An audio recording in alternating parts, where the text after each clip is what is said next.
These brothers say, bro, tell me who wrote the Quran with reference. Another one says, so Allah wrote the Quran. Question, how did he do that? Using his hands or? Another one says, was the Quran written by Allah or printed in the printing press? The last one says, so who wrote the Quran? Not Muhammad, since he can't write. I wonder who wrote the Quran? To answer your question, we have to deal with this answer grammatically and linguistically. We shall be able to understand who wrote the Quran. First and foremost, what does the word Quran mean? The Quran comes from a 3 Arabic letter verb, which is qara'a, meaning to recite or to read. So basically, Quran is something which is recited, something which is read or a recital. You understand?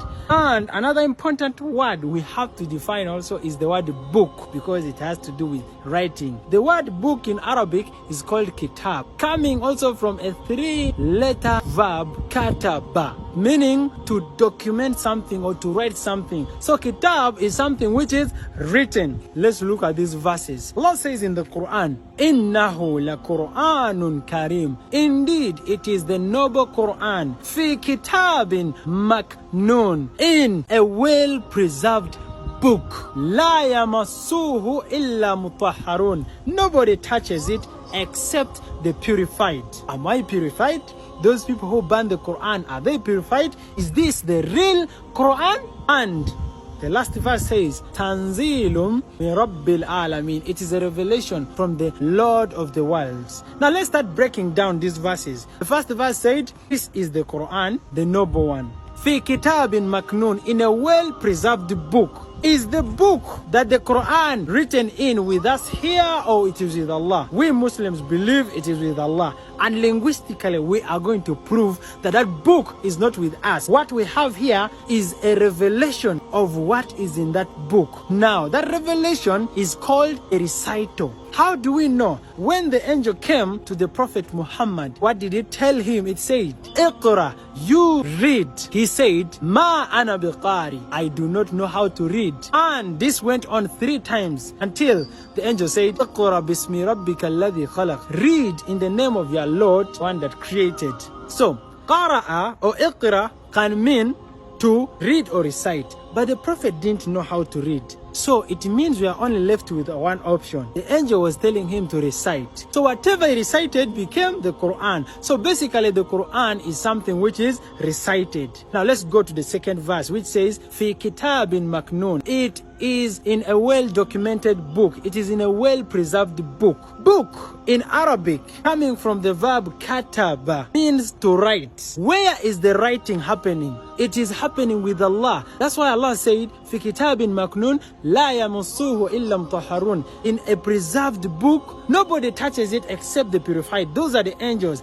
The only Quran, the original Quran, and the only Quran is with Allah. It is only the angels which touch it. So what is this? What we have here is not called the Quran. This is called a mushaf, meaning a copy of the Quran. If we had 2 of these, we cannot say we have 2 Quran. We say we have 2 copies of the Quran. You understand? So what we have here is what was documented from the recital.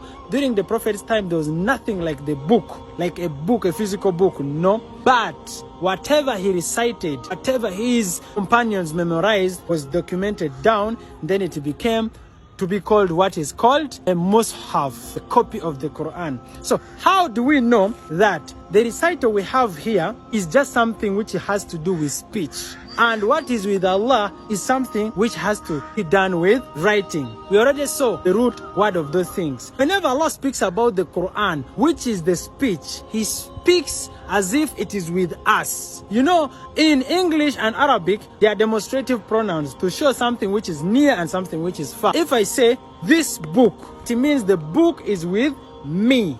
But if I say that book, It means the book is far away from me. But if you're to see all over the Quran, whenever Allah speaks about the Quran, which is the reciter, which He revealed to us, He uses the demonstrative pronoun hadha, meaning this, meaning it is already with us. For example, He says, فَأُوحِيَ إِلَيَّ, it has been revealed to me, hadha Quran, that this reciter or this Quran, لِيُنذِرَكُمْ بِهِ, that you should be warned with it. He speaks about the Quran, He says this Quran. But when He speaks about a book where the Quran is written, He uses a demonstrative pronoun for something which is far. He says, ذَلِكَ الْكِتَابِ, that is the book. You get it? La raiba fi, where there's no doubt. You get it? So the writing is with Allah. Where the word kitab comes from is with Allah. Allah wrote it the other side, but He revealed to us what He wrote in the book as a reciter. You understand? So what we have here is a recitation. That's why He says the Quran. But if it comes to the physical book, it is with Allah. He says ذَلِكَ الْكِتَابِ, it is with Allah and the angels there. You get it? This one is not called Quran. This one is called Mushaf, meaning a copy of the Quran. You get it? During the Prophet's time, this was not there. There was nothing like a book. What we had were parchments, manuscripts, which were later combined. Whenever they could say, let's recite the Quran, they could not look for books. They could recite it from their head, because something to be recited has to do with speech. So speech, you can't hold it. Unless I speak, you write it down. You get it?